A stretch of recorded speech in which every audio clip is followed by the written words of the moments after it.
Hi there, this is Ronnie coming at you with a video. Sunday there. I finished running one of my campaigns in my friendly local gaming store, Settlers in Hamilton.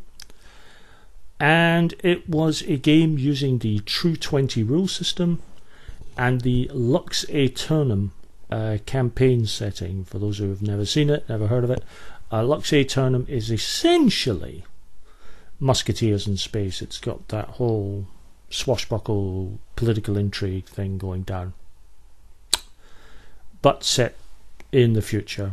Long convoluted background to it.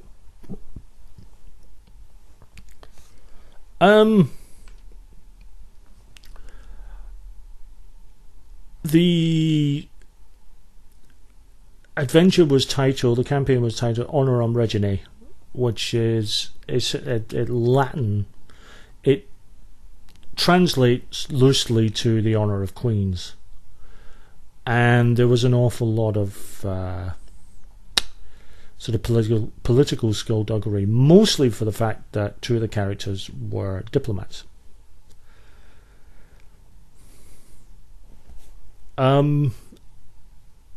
Break this down as my usual. How do I think the scenario went? How do I think the rule set went? How do I think the scenario went? I think it went okay. What ended up happening was the players enjoyed it, but what happened was, for one reason or another, we had 6 weeks off with one thing or another, and a lot of the momentum that had been driving the scenario got lost. I did the best, me and the players did the best to sort of pick that momentum back up again, but then there was a couple of, it was kind of flagging, and then it was kind of losing its way a bit, and I made the decision pretty much to sort of wind it up in that last session. I think I got it to a good conclusion with the option. I left it with the sort of option that we can come back to it, which I want to do. The players enjoyed it. They got really into it, which was great. It's a pity that it lost momentum, but it was fun. How do I think the rules and everything went? I like True20. I know, shock, surprise. Ronnie likes D20, True20. Shock, surprise. Never saw that coming. And I had used True20. I mean, I've done Blue Rose first edition, and it works nicely for fantasy, and I've done horror with it. But I hadn't used it for sci-fi. I think it works very well for sci-fi. I like it. Whilst it's not my number one system, for obvious reasons, anyone who's watched my top fives will know, but it's a good system. I think Honorum Reginae, I think Lux Aeternum's a good setting. It's interesting. There's a lot of expansion with it, in terms for adventure and lots of ideas, and I really liked it. I've got a couple of other sort of sci-fi style settings for True20, which I'm eager to try.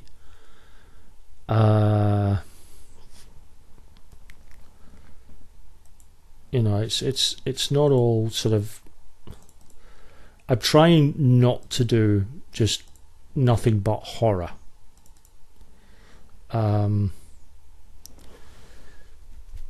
So there's Reign of Discordia, which I got on PDF, and you can't get a print-on-demand version worth a damn, but there is a place that does prints of PDFs, and I got it all printed from them. And also Interface Zero. There's an older version of Interface Zero for it, which is Cyberpunk. And they're good, they're there. they're good. I would very much like to do Reign of Discordia, simply because it has it's a translation of a Traveller setting, or it does appear in Traveller as well. So I'm interested to sort of, because I'm old school, you know, and like most old school people, maybe not all, but a good chunk of us anyway, our first experience of sci-fi role-playing would probably be Traveller, if we're honest. And it's a good, it's you know, it was a good old system, and so yeah, I'm kind of running off time.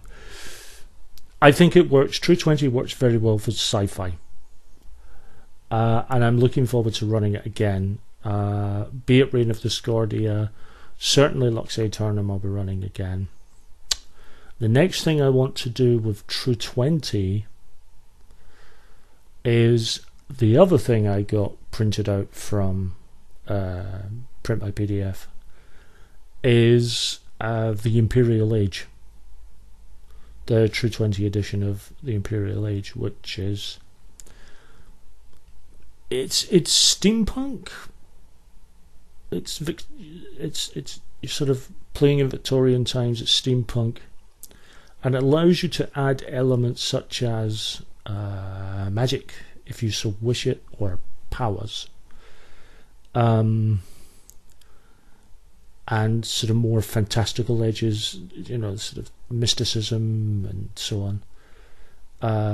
Horror. I stand by my claim that my favourite game system is one of the definitive steampunk settings. But I'm always interested in trying others. I have a few for Savage Worlds that I'm interested in seeing. If just to get a feel of flavour, and see how they work. So yeah, Lux Aeternum, Honorum, Reginae went very well. It was a pity about having to sort of bring it to a close rather than actually building to a finish, but I think it was time, and there was enough positives for me to want to run it again, and I think the players enjoyed it. So thanks very much for watching, guys, and I will be back soon with another video.